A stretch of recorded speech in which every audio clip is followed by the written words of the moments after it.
जब कभी अचानक से मेहमान आ जाए और ऐसे में हमारे घर पर कोई भी सब्जी ना रखी हो तो हम बहुत घबरा जाते हैं कि ऐसा क्या बनाएं जिससे कि हमारे मेहमान खुश हो जाए और खुशी खुशी खाकर अपना पेट भरें। तो आज मैं आपके लिए बिल्कुल ऐसी ही एक रेसिपी लेकर आई हूँ जिसको देखने के बाद अगर आपके पास कोई सब्जी ना हो और आपको किसी को कुछ स्पेशल खिलाना हो तो आप इस रेसिपी को ज़रूर ट्राई कर सकते हैं। बहुत ही ज़्यादा स्वादिष्ट रेसिपी है, बनाना बहुत आसान है और आपको बाहर से कुछ भी खरीद कर लाने की ज़रूरत नहीं पड़ेगी। रेसिपी शुरू करने से पहले मैं आपको बता दूं कि मेरे घर पर काम चल रहा है, इसलिए आपको बीच बीच में खटखट फटफट वाली आवाज़ सुनाई दे रही होगी। इसके लिए मैं आपको पहले ही सॉरी बोल दे रही हूँ। अच्छा, अभी देखिए, रेसिपी को बनाने के लिए हमें सबसे पहले जिस चीज़ की ज़रूरत पड़ेगी वो है पापड़। तो यहाँ पर मैं ढेर सारे पापड़ ले ली हूँ। पापड़ थोड़े से टूट गए हैं और फिलहाल मेरे घर पर कोई सब्ज़ी थी नहीं, सिर्फ ये पापड़ पड़े हुए थे। तो मुझे देखकर याद आ गया कि क्यों ना पापड़ की सब्ज़ी बनाया जाए। हमारे घर पर सबको ये सब्ज़ी जो है ना बहुत ज़्यादा पसंद आती है। तो फिर मैं सोची कि इसकी रेसिपी भी मैं आप सबके साथ शेयर कर देती हूँ। सबसे पहले पापड़ की सब्ज़ी बनाने के लिए हमें पापड़ को ड्राई रोस्ट करना होगा। तो ऐसे डायरेक्ट मैं इसे गैस पर सेक ले रही हूँ। ये देखिए, इस तरह से हमें सेक लेना होगा। सारे पापड़ को पहले हम सेक लेंगे। फिलहाल सारे पापड़ तो मैं नहीं ले रही हूँ, 8 से 9 पापड़ मैं सेक कर यहाँ पर रेडी कर लूँगी।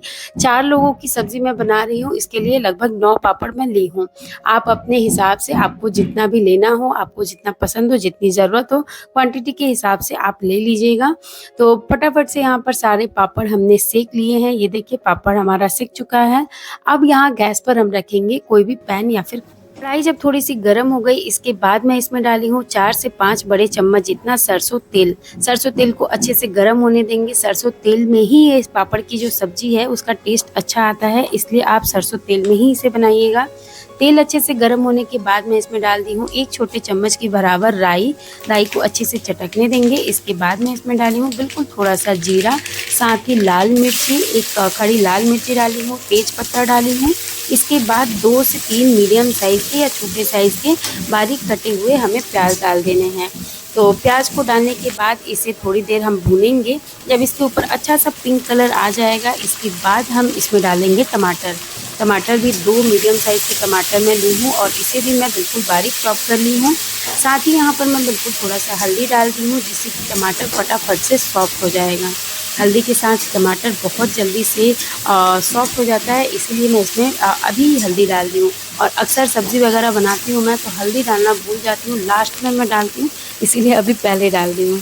तो हल्दी डालने के बाद अब मैं इसमें डालूँगी जिंजर गार्लिक का पेस्ट। तो पेस्ट मेरे पास था, तो लगभग 1 छोटे चम्मच के बराबर जिंजर का पेस्ट और 1 छोटे चम्मच के बराबर गार्लिक का पेस्ट मैं डाल दी हूँ। और अब इन सारी चीज़ों को मिक्स करेंगे। मिक्स करके अच्छे से भून लेंगे लगभग 2 मिनट के लिए मीडियम फ्लेम पर। अब इसे भूनने के बाद इसमें हम कुछ सूखे मसाले ऐड करेंगे, जिसमें मैं सबसे पहले डाली हूँ 1.5 बड़े चम्मच के जितना सब्जी मसाला। ये सब्जी मसाला मैं लोकल मार्केट से लेकर आती हूँ, बहुत ही ज़्यादा स्वादिष्ट ये मसाला होता है। इस मसाले को डालने के बाद मुझे मसाला पीसने की ज़रूरत नहीं पड़ती है और बाकी कुछ और चीज़ें मैं ऐड करूँ या ना करूँ, इससे ही हमारी सब्ज़ी जो है ना बहुत ज़्यादा टेस्टी बन जाती है। तो सब्ज़ी मसाला डाली हूँ, साथ ही बिल्कुल थोड़ा सा मैं गरम मसाला डाली हूँ और आधा चम्मच की जितना मैं इसमें लाल मिर्ची पाउडर डाली हूँ।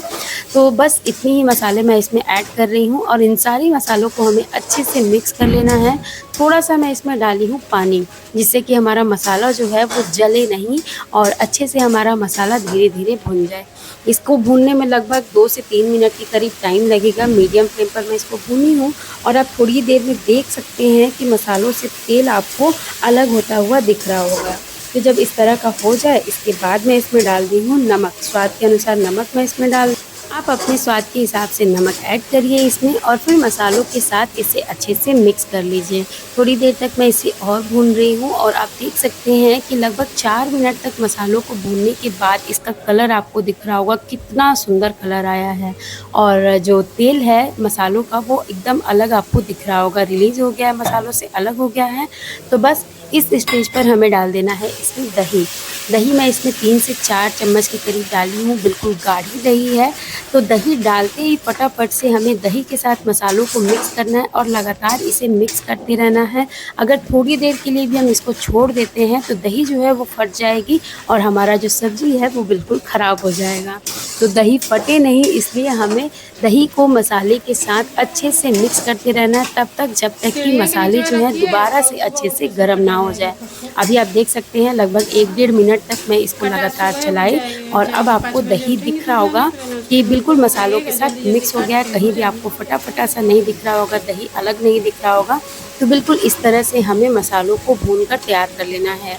2 मिनट तक दही डालने के बाद मैं इसको दोबारा से भूनी हूँ और अब मैं इसमें पानी ऐड कर रही हूँ। तो पानी ग्रेवी आपको जितनी भी रखनी हो उतना आप पानी इसमें ऐड कर लीजिए। लगभग 2 बड़े ग्लास के जितना मैं इसमें पानी ऐड की हूँ, क्योंकि जब हम इसमें पापड़ ऐड करेंगे तो जो ये सब्ज़ी की ग्रेवी है वो अपने आप ही गाढ़ी हो जाएगी। पानी डालने के बाद हमें इस मसाले वाले पानी को अच्छे से खौलाना होगा। देखिए इसमें बॉईल आना चाहिए अच्छे से। जब इसमें बॉईल आ जाए, मसाले अच्छे से पक जाएं, इसके बाद इस स्टेज पर हम डालेंगे ये पापड़। तो सारे पापड़ों को हमें बिल्कुल रफली तोड़कर डाल देना है। ऐसा नहीं है कि किसी शेप में डालना है, बस आप इसको जैसे चाहें वैसे तोड़कर डाल दीजिए। थोड़े बड़े बड़े टुकड़े में डालिएगा जिससे कि देखने में ये अच्छा लगता है। तो यहाँ देखिए मैं पापड़ों को तोड़कर डाल दी हूँ और अब इसे हमें मिक्स करना है। बिल्कुल पापड़ डालने के बाद हमें सब्ज़ी को सिर्फ़ और सिर्फ 2 मिनट के लिए पकाना है, इससे ज़्यादा पकाने की ज़रूरत नहीं है, क्योंकि पापड़ हमारे पके हुए हैं। साथ ही मसाले को भी हमने अच्छे से पका लिया है, मसाले भी हमारे तैयार हो गए हैं। तो बस इसे 2 मिनट के लिए और पकाएंगे और बस ये सब्ज़ी बनकर तैयार हो गई है। तो सब्ज़ी तैयार है, अब इसे गर्मा-गर्म सर्व करेंगे। इस पापड़ की सब्ज़ी को आप चाहें तो चावल के साथ खा सकते हैं, लेकिन अगर आप पराठे या रोटी के साथ इसे खाते हैं ना तो इसका मज़ा बढ़ जाता है। घी लगी हुई रोटी के साथ खाइए या फिर पराठे के साथ खाइए, बहुत ही ज़्यादा स्वादिष्ट लगता है। किसी गेस्ट के सामने अगर आप इसे सर्व करते हैं ना, जिसको पापड़ की भी सब्ज़ी होती है ऐसा नहीं पता हो, तो वह आपसे रेसिपी पूछे बिना जा नहीं सकता है। और मैं सच बता रही हूँ, हम सबको तो इतना पसंद आता है कि सब्ज़ी हमारे घर पर पड़ी होती है और कभी कुछ स्पेशल अलग सा कुछ खाने का मन कर जाता है तो हम पापड़ की सब्ज़ी ज़रूर बनाकर खाते हैं। खाना आपने सिर्फ और सिर्फ 7 से 8 मिनट के अंदर ये पापड़ की सब्ज़ी बनकर तैयार हो गई। देखने में बिल्कुल रेस्टोरेंट स्टाइल ये सब्ज़ी लग रही है, बहुत ही ज़्यादा स्वादिष्ट बनी भी थी। मैं आपसे बोलूँगी अगर आपने अब तक नहीं बनाया है तो प्लीज़ मेरे कहने पर एक बार ये पापड़ की सब्ज़ी को ज़रूर बनाकर ट्राई करिएगा, बहुत पसंद आएगा और आपका फेवरेट हो जाएगा।